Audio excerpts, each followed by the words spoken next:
Muy buenas noches, bienvenidos a 361 grados, la conversación con Luis Membreño. Esta semana se ha presentado en el país el informe de desarrollo humano del Programa de Naciones Unidas para el Desarrollo. Y estamos por conversar ahora justamente con sus representantes aquí en el país para poder profundizar sobre qué es lo que ha habido sobre el informe. Y Roberto, muchísimas gracias por estar con nosotros. No, muchas gracias por la invitación, es un gusto estar en 361 grados, gracias. Gracias. William, bienvenido nuevamente también a esta tu casa. Gracias Luis. Vamos a, si quieren, ¿por qué no nos cuentas un poco cómo es este proceso, Roberto? Porque es un proceso, o sea, no es de que alguien se sentó a hacer un documento un día y al día siguiente está terminado y lo presentan 2 días después, ¿verdad? Sino que es un proceso que, hasta donde yo recuerdo en algún momento que William me invitó hace algunos años, pasaban por escoger primero los temas, ¿verdad? Sí. Y todo un proceso de discusión interna sobre la realidad del país y después entonces se va desarrollando, pero cuéntanos un poco cómo ha sido el de este año en particular, ¿verdad? Bueno, el proceso empezó más o menos hace 2 años. Yo me acuerdo que tuvimos un almuerzo con el representante de la UNICEF, Jonathan Gordon-Lewis, que nos estimuló a mí, a William, y dijo, bueno, pero ¿por qué no se puede pensar en un informe que mire de manera focalizada el tema del desarrollo de capacidades? A finales de cuentas dice, en el ciclo de vida de una persona, el desarrollo de capacidades es fundamental y empieza aún antes de que el niño o la niña salga de la panza de la madre, porque el aprendizaje requiere que el metabolismo del niño sea capacitado a través de la nutrición de la madre. Es el tema, de la nutrición y cómo esto impacta el cerebro del niño o la niña. Y ahí el tema era la inversión en la niñez, pero la inversión en la niñez aún prenatal, ¿no? Y eso fue una cosa interesante, porque hemos dicho, bueno, qué interesante esto, ¿no? Y dice, y ahí podemos mirarlo desde la perspectiva, y hemos hablado de niñez, adolescencia. Y después decimos, pero el desarrollo de capacidades continúa a nivel profesional, a nivel de educación secundaria, terciaria, profesional, continúa además a nivel de las personas cuando son ya maduras, los adultos mayores tienen una capacidad de aprendizaje y a través del aprendizaje de enseñar a los niños, niñas, adultos, que es fundamental. Entonces, y se decía, y también cuál es el costo, y cuál es el costo de no invertir en la gente en el ciclo de vida. ¿Y qué quiere decir una inversión en el aprendizaje y en las capacidades? Y ahí hemos entrado, sinceramente, en un vía crucis, porque nos dimos cuenta de que el tema aborda todas las dimensiones en las cuales vivimos como seres humanos. El hogar, de hecho la inversión es a nivel de hogar, a nivel de la escuela y a nivel del mundo de trabajo. Y hemos entrado en esto. Hemos tenido la suerte de poder beneficiar de un consejo directivo, exponentes vibrantes de la sociedad salvadoreña, gente que es sumamente interesante desde mi perspectiva como personas, dadas sus trayectorias de vida, política, económica, social, su compromiso total con este país, desde diferentes perspectivas, desde nuestros diferentes fundamentalismos, yo diría a veces, ¿no? Pero lo bueno es que no son tuertos. Pueden ver de un ojo y del otro. Son prácticos de muchas maneras. Entonces, ahí empezamos esa reflexión con el Consejo Directivo y nos hemos encontrado con lo que consideramos la fin de un ciclo de informes de desarrollo humano. Va a ser difícil, ahora va a ser un reto ver qué es que empezamos después de pero va a ser otra aventura. Entonces, el proceso fue ese, ha sido un proceso de construcción y ha sido un proceso de construcción de contenido, pero ha sido más fundamentalmente el proceso de crecimiento de nosotros como personas, y ahora lo estamos compartiendo a partir del día en el cual hemos compartido con la gente, las y los salvadoreños, a través del lanzamiento, del evento de lanzamiento, el contenido de este informe. Es un contenido, desde nuestro punto de vista, muy constructivo, que mira a las y los salvadoreños de manera integral, en todas sus dimensiones, y ahí, cierto, tenemos un diagnóstico, pero también tenemos propuestas. William, ¿y qué salió de todo esto? O sea, por lo que entiendo entonces es ver el ciclo de desarrollo humano, ¿verdad? Desde la gestación, digámosle así, hasta la muerte, ¿verdad? Pero, ¿cuáles fueron los resultados que esto les produjo? Bueno, en realidad, y como decía Roberto, ¿verdad? Ese fue como el punto de entrada, no sabía, ya el punto de salida definitivamente fue bastante diferente, mucho más complejo, mucho más enriquecido de lo que fue esa idea inicial, que Jonathan Lewis lo que dijo, él se quedó impactado con esa frase que habíamos citado en el informe anterior y que también hemos retomado en que decía que una buena política de pensiones comienza con el cuidado de los bebés, que es básicamente como la lógica bajo la cual, por ejemplo, operan algunos países que han sido verdaderos milagros socioeconómicos en el siglo pasado. Los países nórdicos y varios de los países del sudeste asiático más o menos operan con esa filosofía que permiten hacer realidad a lo largo, ¿verdad? Por supuesto, no es de la noche a la mañana, pero sí de un proceso de una orientación clara en términos de asumir que la verdadera riqueza de una nación está en su gente, porque eso nos lleva a decir, bueno, la pregunta que nosotros nos hicimos, ¿por qué es que El Salvador no ha sido exitoso en construir una sociedad en donde el bienestar esté al alcance de todo o casi toda la población? ¿Verdad? Entonces hicimos una lectura de qué es lo que había pasado en la historia, cómo se había orientado la política pública, porque nosotros lo que veíamos de esas lecturas de lo que ha pasado, digo, en los países nórdicos, en los países del sudeste asiático, es como que de repente en esas sociedades se alcanzó un mínimo de sensatez colectiva que permitió determinar dónde estaba realmente la mina del país, dónde estaba esa riqueza, ¿verdad? ¿Dónde estaba ese tesoro? Entonces, y dijimos, quizá el problema es que nosotros hemos estado buscando la riqueza donde no está. La riqueza está en la gente, dice el enfoque de desarrollo humano.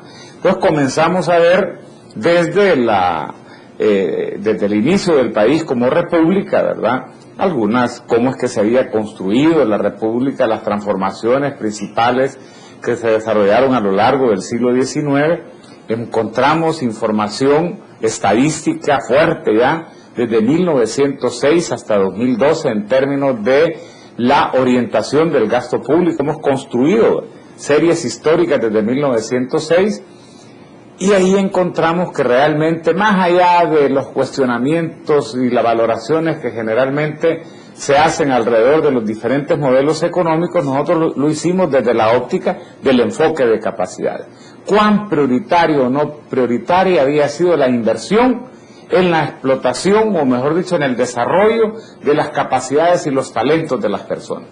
Entonces le dimos seguimiento fundamentalmente a 4 tipos de gasto público. Le dimos seguimiento a la inversión en salud y educación, le dimos seguimiento a el gasto en defensa y seguridad, le dimos seguimiento al gasto en incentivos económicos, ¿verdad?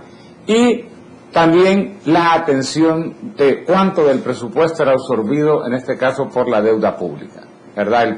Por pagar la deuda pública y por el manejo de la situación fiscal en general. Y eso nos permitió realmente hacer una relectura de la historia económica del país. Nos sorprendió enormemente, por ejemplo, que en las primeras 5 décadas del siglo pasado, de todo el gasto público total, solamente el 8% se destinaba a educación en promedio, y a salud solamente el 4%. todavía más o menos en el primer cuarto del siglo XX, 98 de cada 100 personas morían sin atención médica.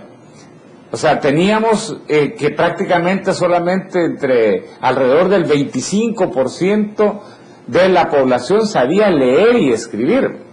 Por supuesto, el café, que fue determinante para la expansión del país en el siglo XIX, para la expansión económica, tenía una característica peculiar, y es que realmente es un cultivo que requiere 5 años, ¿verdad?, para poder comenzar a generar producción, y eso hizo de que un proceso que inicialmente fue bastante redistributivo, las reformas liberales, no fue que generaron inmediatamente una alta concentración de la propiedad. Es básicamente el proceso posterior de que realmente para poder ser exitoso en el cultivo de café se tenía que tener acceso al crédito, lo que condujo a una concentración. Bueno, pero lo importante pues es que vimos que prácticamente para incentivos económicos no habían mayores recursos en la época, ¿verdad?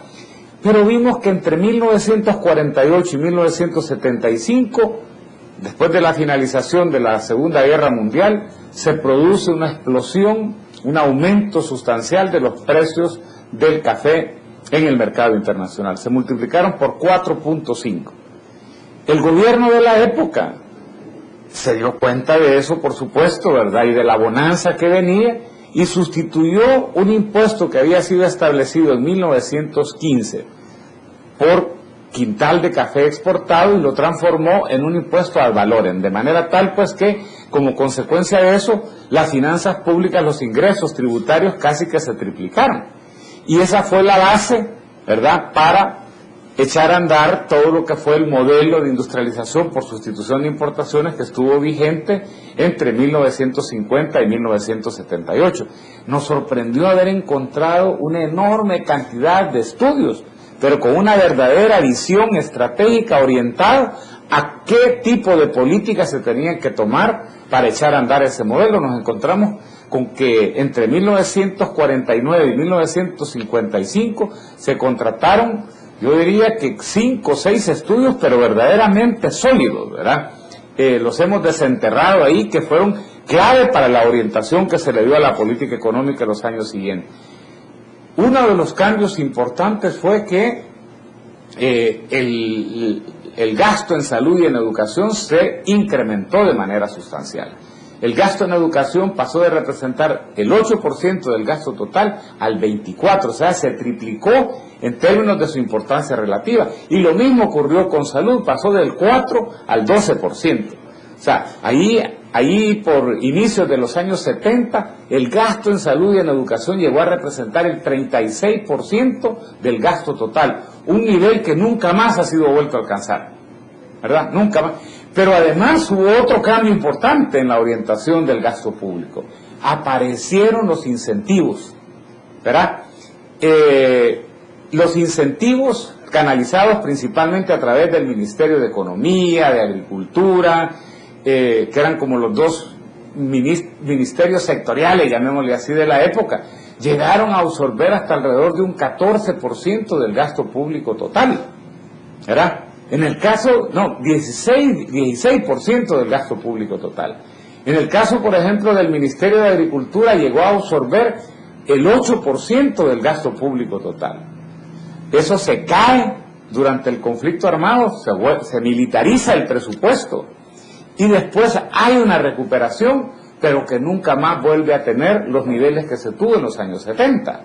Entonces, el gasto público agropecuario, por ejemplo, cayó a niveles de 1% del gasto público total, y ahí se ha mantenido en los últimos años.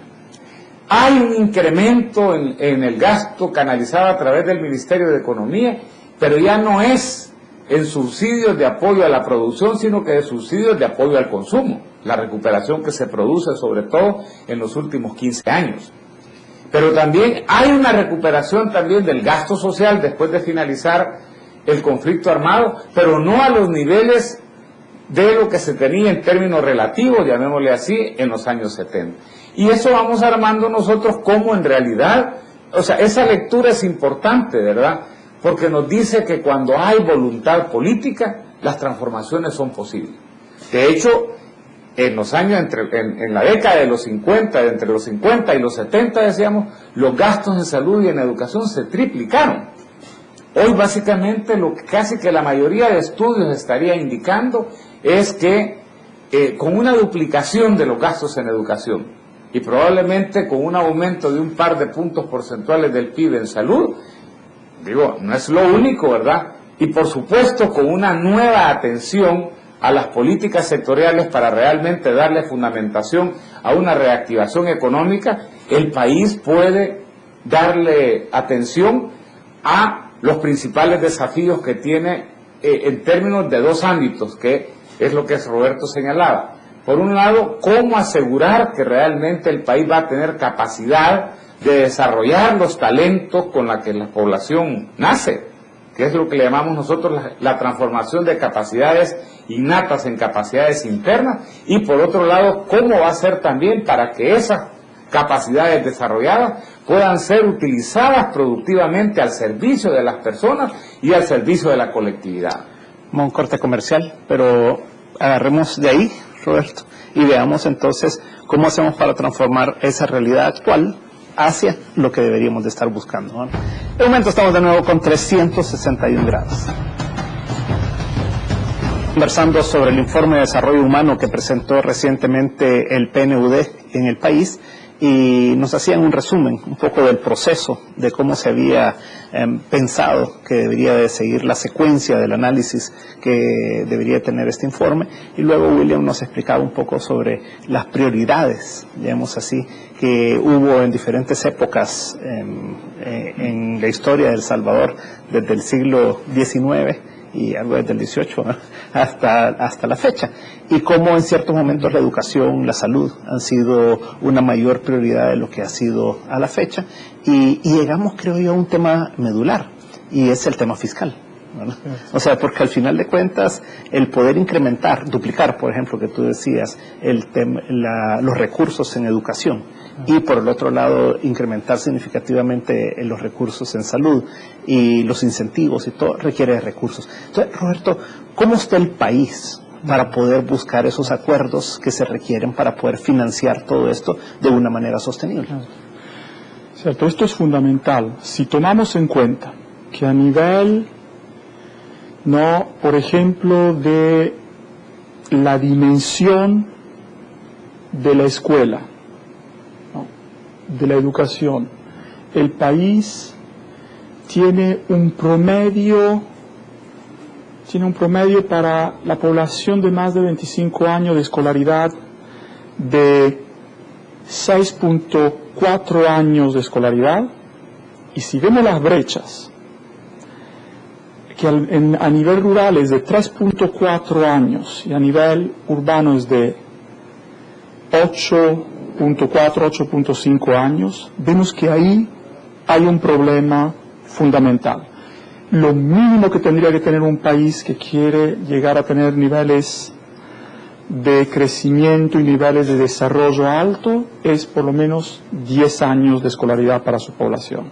Es un tema de cómo se encaja la población en una economía competitiva, una economía avanzada. Segundo elemento, 61% de las familias salvadoreñas carecen de un hogar y de un hábitat decente. Sea no tienen acceso a agua o a electricidad, o tienen problemas con el piso, con el techo, con los muros. Tercer elemento es que a nivel urbano, este nivel es mucho más bajo que a nivel rural. A nivel rural es más del 90% de la gente tiene problemas a nivel de hogar y de hábitat. A nivel económico, el 21% de la población económica activa tiene empleos decentes o está vinculada con una economía formal. El resto, esa economía está vinculada con una economía informal.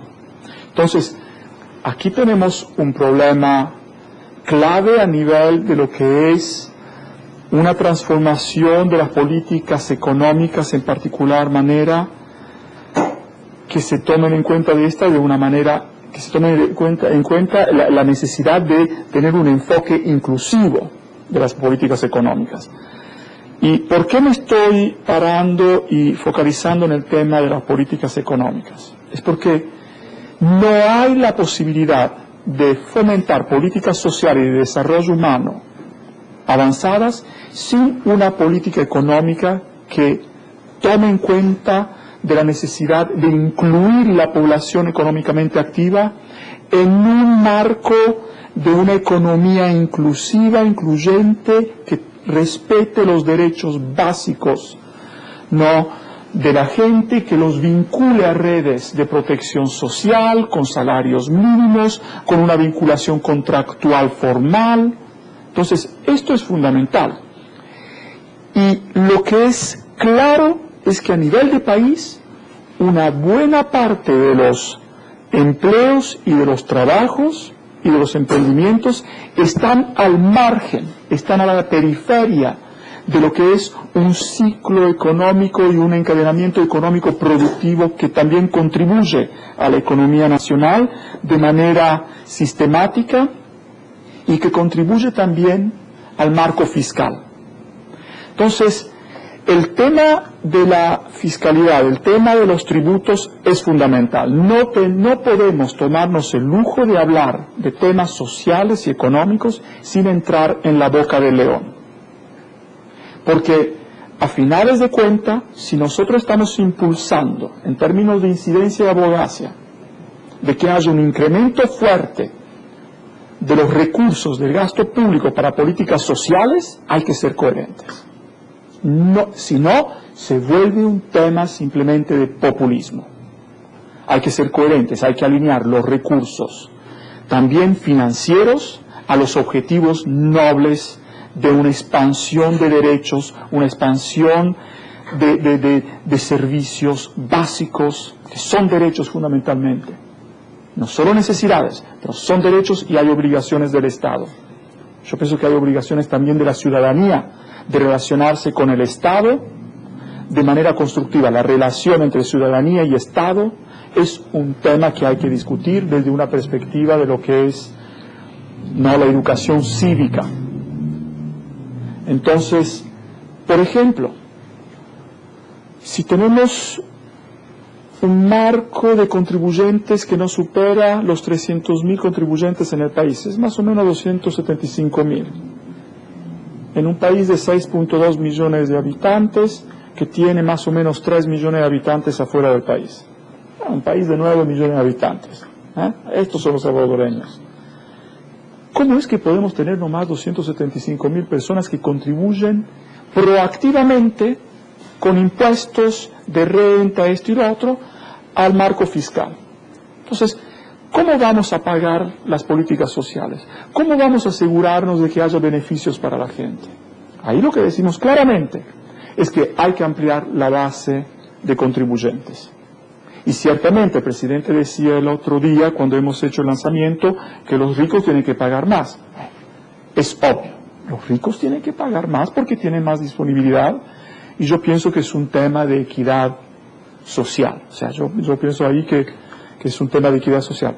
Pero hay también que ampliar la base de contribuyentes. El país tiene que ser coherente con el hecho que no puede avanzar políticas sociales y aprovechar los espacios de oportunidad y derrumbar los ciclos de violencia y los ciclos de migración incontenible en este país sin un marco fiscal mucho más sano.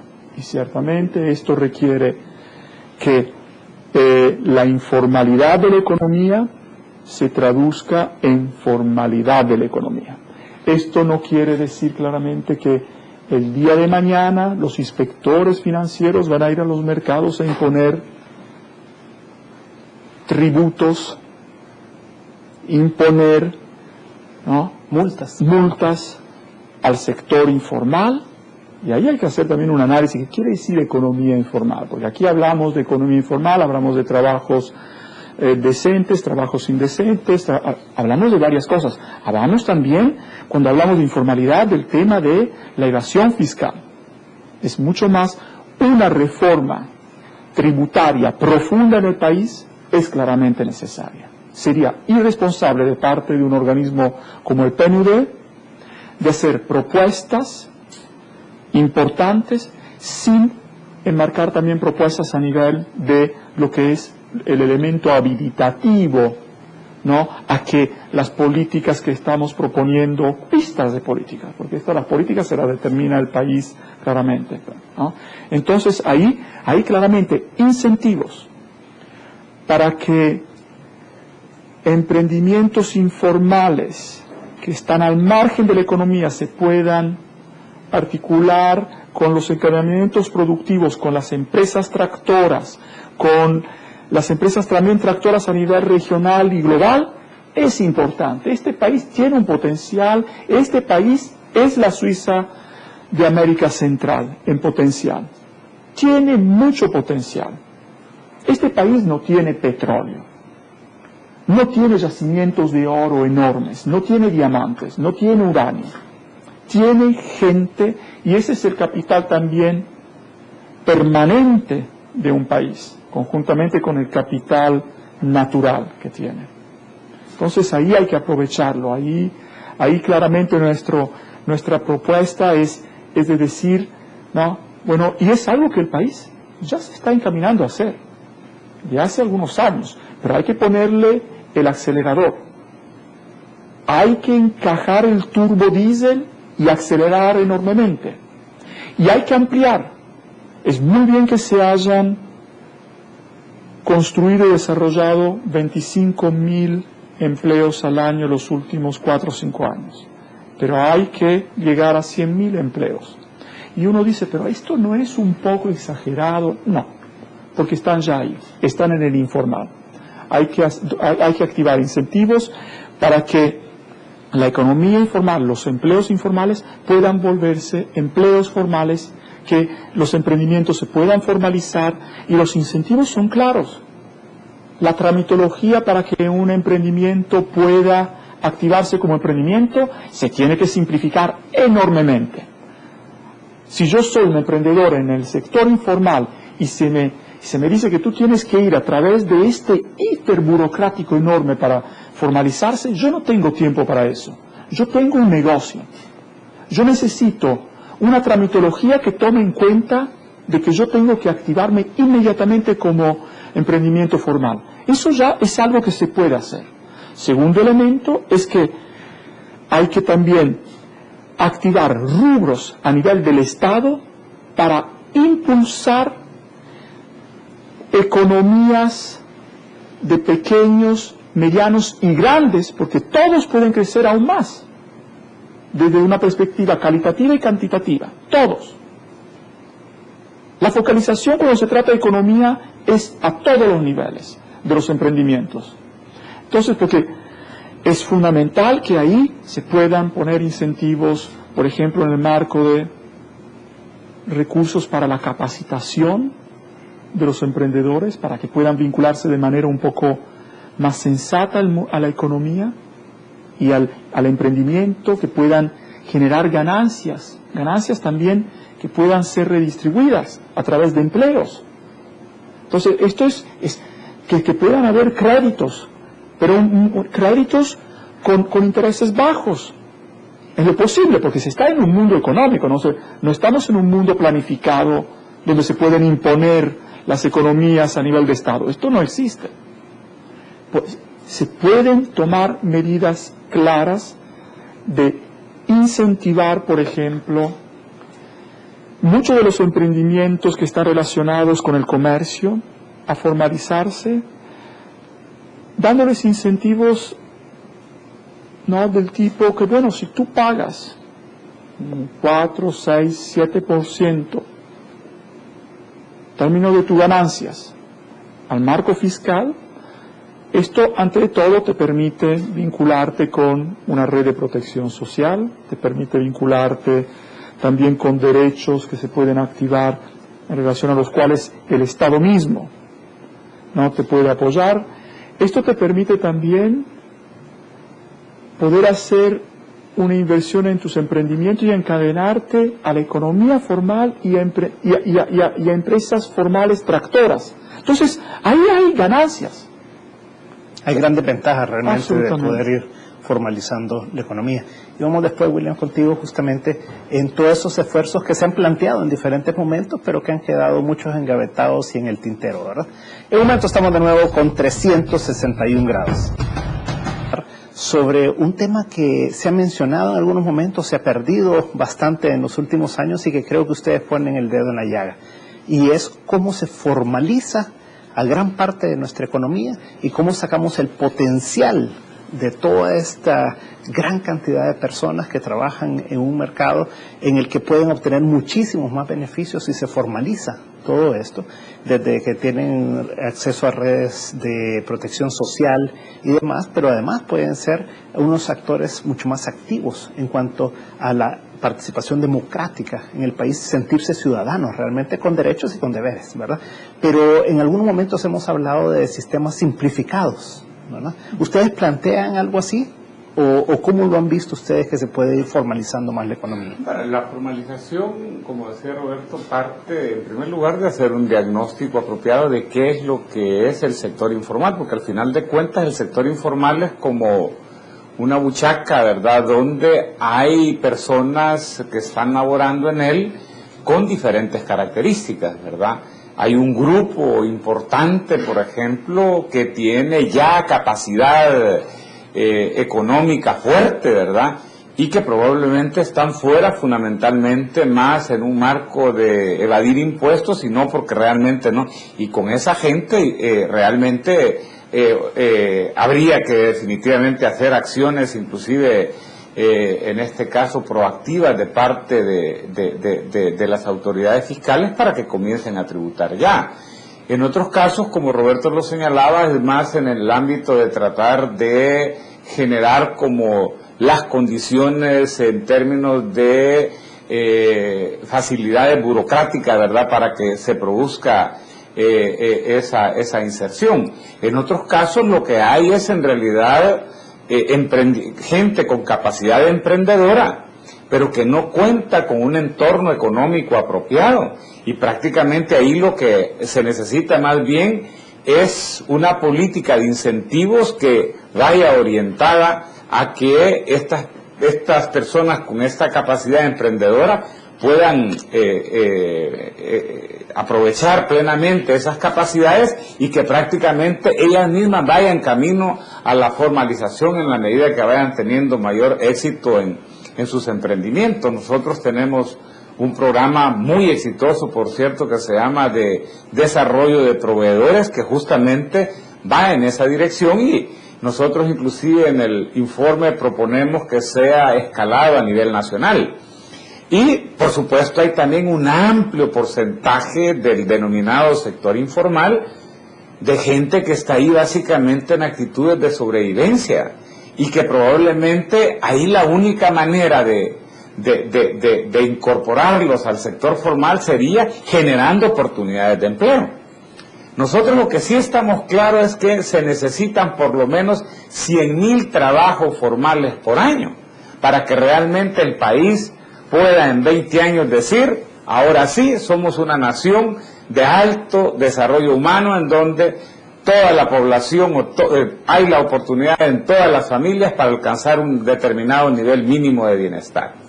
Ahora, nosotros en el trabajo que hacemos, de alguna manera diría yo, como que recoge que para poder alcanzar ese objetivo, esa meta humana, hay necesidad de combinar 4 o 5 cosas, ¿verdad? La primera es que eso el país no lo puede lograr si no está unido, si no logra determinado nivel mínimo de cohesión social.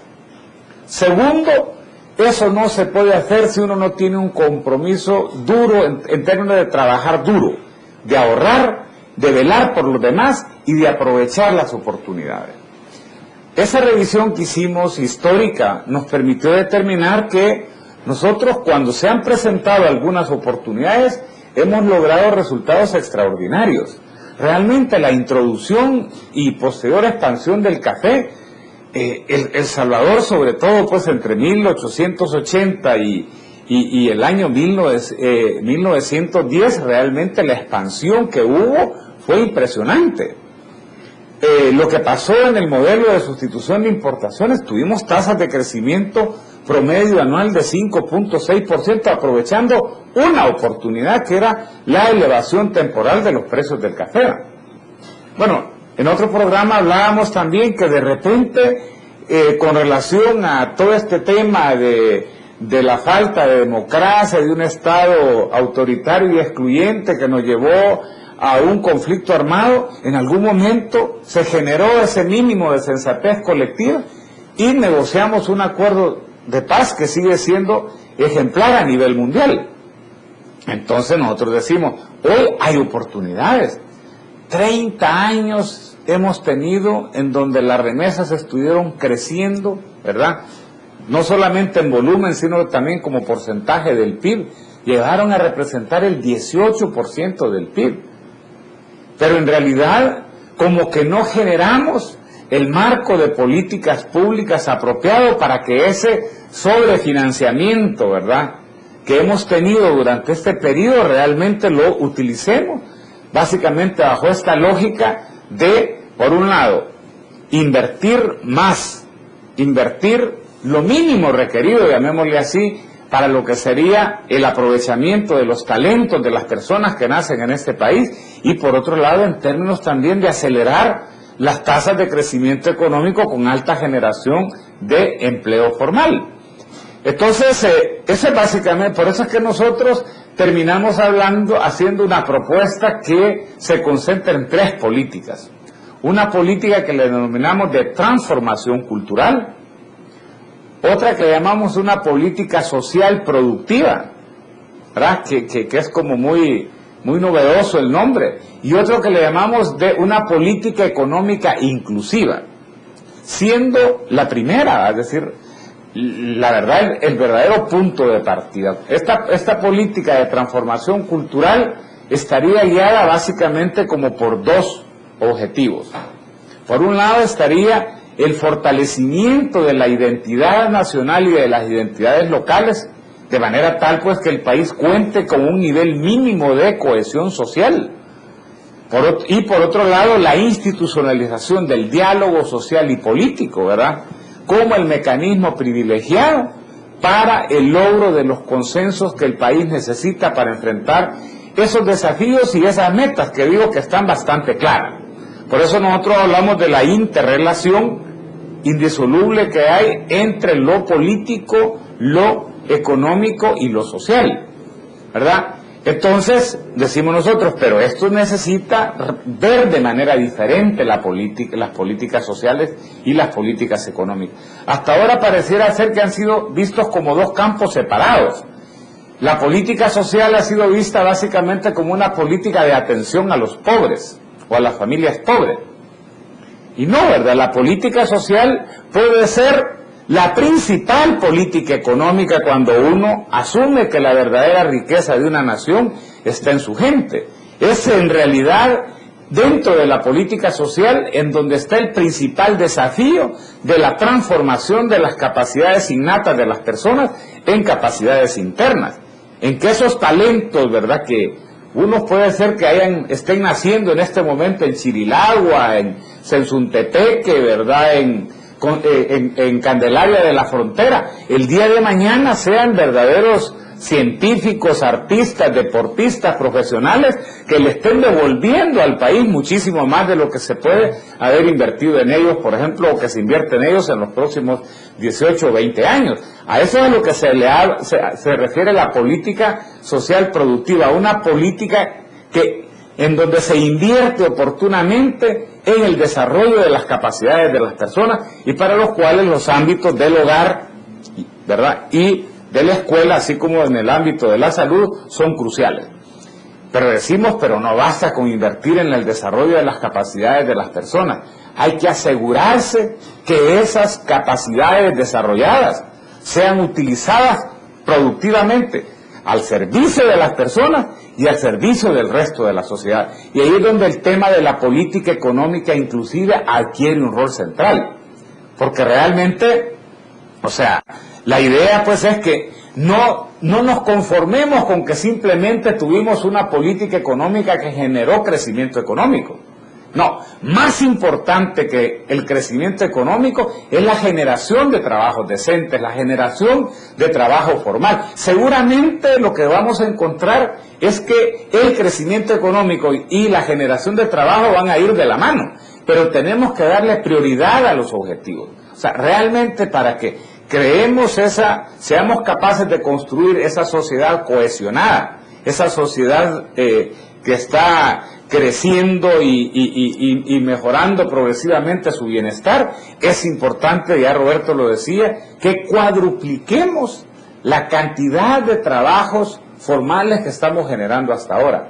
Alguien me decía, pucha, pero 4 veces. Pues yo les decía, miren, en China hicieron un estudio, más o menos ahí por los años 80, que en ese país se generaban aproximadamente 1 millón de trabajos formales por año. Y necesitaban 15 millones por año para básicamente poder ser considerados que se podrían convertir en 30 años en un país desarrollado. O sea, 15 veces más. Y algo en ese camino van. Por eso es de que cuando yo cerraba la presentación del informe diciendo pues que más que seguirle apostando a fundamentalismo, ¿verdad? El país necesita diálogo y una fuerte dosis de pragmatismo. Decía, miren, y un poco hacía referencia a la frase de ¿cómo se llama?, de Deng Xiaoping, que decía, miren, no importa de qué color sea el gato con tal de que case ratones. O sea, la idea pues es asegurarnos que las políticas que se van a echar a andar en realidad generen los objetivos y las metas que nos hemos trazado. Perfecto, vamos a un corte comercial, pero a la vuelta, Roberto, redondeemos todo eso entonces con este diálogo, o sea, con estos acuerdos que al final requiere el país, y si estamos dispuestos a buscar la forma de lograrlos y cómo podría darse eso, ¿verdad? En el momento estamos de nuevo con 361 grados. Desarrollo humano que ha desarrollado el PNUD y que lo presentó la semana pasada al país. Una de las cosas, Roberto, que a mí me llama la atención, que en El Salvador hemos dejado de pensar en cómo soñamos ese país y hemos llegado a pensar que tal vez no podemos hacer las cosas. Y cuando William nos decía que en China necesitaban generar 15 millones de empleos al año, aquí en El Salvador no creemos ni siquiera que podemos generar 25,000 empleos al año, no hablemos de los 100,000 que necesitamos. ¿Cómo hacemos para volver a soñar de que nos podemos poner de acuerdo a los salvadoreños en una visión común de futuro que nos permita alcanzar estas metas que están planteando ustedes? Pues? Antes de todo, el informe que está intitulado Imaginar El Salvador, imaginar el país y hacer lo posible, es un título para mí fundamental. Excelente. Porque hay que empezar a tener visión y a dar matices a lo que queremos. Y una vez que lo podemos pintar en un papel, que lo podamos construir en la realidad. Esto es liderazgo nacional. ¿Quiénes son los líderes nacionales? Ante todo la gente. Y no es un tema, no soy un político que se lanza a nivel electoral en el país, lo digo de manera sincera. Yo pienso que es la gente y de hecho la ciudadanía debería impulsar y estimular los liderazgos corporativos, sectoriales, nacionales, políticos, obligarlos a ponerse de acuerdo por el bienestar de la gente, porque no es un privilegio tener liderazgo político, social, corporativo, es una responsabilidad, y es una responsabilidad muy fuerte. Y hay siempre una situación donde cuando hay más de 1, 2 o 3 cabezas que piensan conjuntamente, se puede hacer un trabajo mejor. Entonces, William hablaba antes del proceso de paz. El proceso de paz, hubo un acuerdo entre élites político-militares bien claros, y el acuerdo está sostenido. Hay un proceso de democratización, pero lo que falta de ese proceso de paz era la otra pata del acuerdo, que era el acuerdo de desarrollo socioeconómico. Y yo pienso que después de todos estos años, estas décadas, es el tiempo para el país de articular ese acuerdo de desarrollo nacional. Y ustedes han venido trabajando, William, como muchos otros lo han venido haciendo también en el país, en tratar de ir generando esos acuerdos. Pero yo creo que tenemos que llegar a la yugular, ¿verdad? Y es como hacemos que el FMLN y Arena se pongan de acuerdo y con el conjunto de los ciudadanos podamos impulsar este tipo de políticas para el desarrollo humano, pues.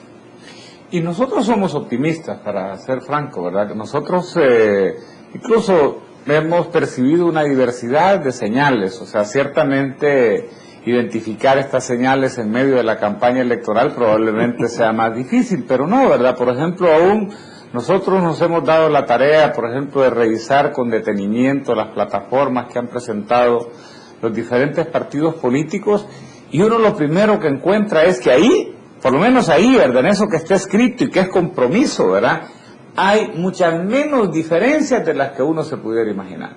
Por ejemplo, en realidad uno no se podría imaginar el compromiso, por ejemplo, de los partidos de derecha con la política social hace 25 años a como lo ve ahora, ¿verdad? O inclusive, pues yo ponía ayer en otro programa de televisión, justamente señalaba que había también un cambio importante en los partidos de izquierda, por ejemplo. ¿Quién se iba a imaginar al FMLN, por ejemplo, aprobando un tratado de libre comercio con la Unión Europea o una ley de asocios público-privados? O sea, hay acercamiento, ¿verdad? Hay definitivamente acercamiento, y además creo yo que hay como algún nivel también de conciencia de que hay necesidad de ponerse de acuerdo, que en la parte económica y social pareciera ser que el país podría estar o avanzando hacia un precipicio, ¿verdad?, o por otro lado también a una suerte de punto muerto en términos de que si no se ponen las principales fuerzas políticas de acuerdo, entonces podría definitivamente desaprovecharse una gran oportunidad. Y en eso, uno de estos grandes acuerdos es el fiscal, ¿verdad? O sea, no podemos pensar que este país puede seguir endeudándose ilimitadamente y que esto pueda seguir financiando políticas sociales sin un crecimiento del empleo, sin un crecimiento de la economía, de los emprendimientos, como le llamas tú, y que tenemos que ponernos de acuerdo alrededor de todo esto, ¿verdad? Absolutamente. Y un acuerdo fiscal es un acuerdo programático, porque no es un tema de dinero. Correcto. Es un acuerdo de prioridades. ¿A dónde vamos a hacer la inversión? Detrás del dinero hay programas, hay iniciativas. Debería haber convergencia. ¿Se imagina usted que en el posguerra en Europa la única manera de activar verdaderamente una sinergia era con un espíritu de concertación nacional en varios países? Nosotros tuvimos, yo soy italiano claramente, los democristianos y los comunistas que aún tenían un acuerdo de concertación y se acordaron en los años 70, 80. O sea, no sé si es blasfemia hablar en El Salvador de gobiernos de unidad nacional. O sea, ¿no? Gane, que se abran las puertas. O sea, viva la diferencia también. Hay mucha más riqueza en la diferencia que la monotonía de los que la piensan siempre igual. Entonces, es claro, un acuerdo fiscal se tiene que enmarcar en un acuerdo programático. Y un acuerdo programático requiere una discusión profunda entre liderazgos políticos, con una articulación a nivel de sociedad, a nivel, ¿no?, de los sectores económicos, los sectores sociales. Es claro todo eso. Pero los políticos tienen una responsabilidad aún más fuerte, de establecer acuerdos. La responsabilidad de los políticos no está en el desacuerdo. Es mucho más difícil establecer acuerdos, pero es ahí que está el valor de la política. En los desacuerdos simplemente se desaprovechan oportunidades. Interesante, tú mencionaste que si esto era utópico, ¿verdad? O sea, hablar de lo que fue en los 70s en El Salvador, la Unión Nacional Opositora. ¿Se acuerdan? Que fue un conjunto de políticos luchando contra algo, ¿verdad? Pero hoy la gran lucha del país debe de ser contra la pobreza, ¿verdad? Debe ser a favor de la inclusión social, a favor del desarrollo humano de nuestra gente. Y por eso tenemos que ponernos de acuerdo. Por eso necesitamos que el FMLN, que Arena, que los políticos y la ciudadanía nos pongamos de acuerdo en eso. Y si al final tiene que haber gobiernos de unidad nacional, ¿por qué no? O sea, ¿por qué no sacamos lo mejor de aquí, lo mejor de aquí, y lo ponemos todo al servicio del país? Nos ponemos de acuerdo sobre las políticas, con eso se tiene todos los diputados con mayorías absolutas y más, ¿verdad? Y podemos entonces enfrentar el desarrollo de una manera conjunta, unidos y con un verdadero sentido de futuro, con ese sueño que todos requerimos, ¿verdad? Así que gracias por ayudarnos a seguir soñando en este país y a poder ver que sí se puede, siempre y cuando nos pongamos de acuerdo. Y a ustedes muchísimas gracias por habernos sintonizado y nos veremos el próximo domingo si el Señor así lo permite. Muy buenas noches.